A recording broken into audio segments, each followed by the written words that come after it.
നമ്മുടെ ഈ പ്രൊജക്റ്റിൽ നമ്മൾ ചെയ്യുന്നത് കോളം ഫൂട്ടിംഗ് സ്ട്രക്ചറും പില്ലേഴ്സിലുമാണ് നമ്മൾ ഈ ബിൽഡിംഗ് ചെയ്യുന്നത്. സോ ഇത് എന്തുകൊണ്ടാണെന്ന് വെച്ച് കഴിഞ്ഞാൽ നമ്മൾ ഈ ബിൽഡിംഗിൽ കൂടുതൽ സ്ട്രെങ്ത് നമ്മൾ ഉൾക്കൊള്ളിച്ചുകൊണ്ടാണ് നമ്മൾ ഈ ബിൽഡിംഗ് കംപ്ലീഷൻ ചെയ്യുന്നത്. ലൈക്ക് കസ്റ്റമേഴ്സിന് എത്ര വർഷം ജീവിക്കേണ്ട വീടാണ്. സോ നമ്മൾ ഈ ഇതുപോലുള്ള പില്ലേഴ്സ് നമ്മൾ ചെയ്യുമ്പോൾ നമ്മൾ ശ്രദ്ധിക്കേണ്ട 3 കാര്യങ്ങളുണ്ട്. ക്യൂറിംഗ് വളരെ ഇമ്പോർട്ടൻ്റ് ആയിട്ടുള്ളൊരു കാര്യമാണ്. ഈ ക്യൂറിംഗ് നമ്മൾ ചെയ്യുമ്പോൾ ഏകദേശം 12 തൊട്ട് 24 മണിക്കൂർ കഴിഞ്ഞിട്ട് കോൺക്രീറ്റിംഗ് കഴിഞ്ഞിട്ട് നമുക്ക് ഇതിന്റെ ക്യൂറിംഗ് പ്രൊസീജിയർ സ്റ്റാർട്ട് ചെയ്യാം. അത് ഞങ്ങൾ ഇവിടെ ചെയ്യുന്നതെന്ന് പറഞ്ഞാൽ നമ്മൾ ഈ ചാക്ക് നനച്ചിട്ടാണ് ചെയ്യുന്നത്. ചാക്ക് നനച്ചിട്ടിട്ട് ഒരു ദിവസം 3-4 തവണ നമ്മൾ ഇതിൽ വെള്ളം സ്പ്രേ ചെയ്യും. സോ ആ ഒരു മോയ്സ്ചർ ഓൾ ഡേ ഇതിൽ നിൽക്കും.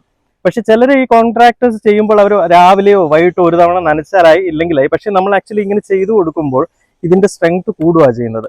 പിന്നെ ഇത് കൂടാതെ ഒരു 7 to 14 ദിവസമെങ്കിലും നമ്മൾ ഈ പ്രൊസീജിയർ ചെയ്തുകൊണ്ടിരിക്കണം. എന്നാലേ ഇതിന്റെ ആ ഒരു curing പ്രൊസീജിയറിന്റെ completion ആവത്തുള്ളൂ.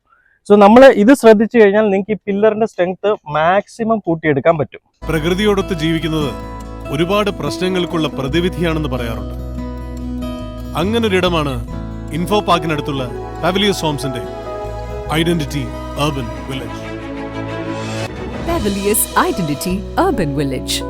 Craft an identity for yourself. നമ്മുടെ കണ്ണുകളും മനസ്സും ഒരുപോലെ സന്തോഷിക്കട്ടെ.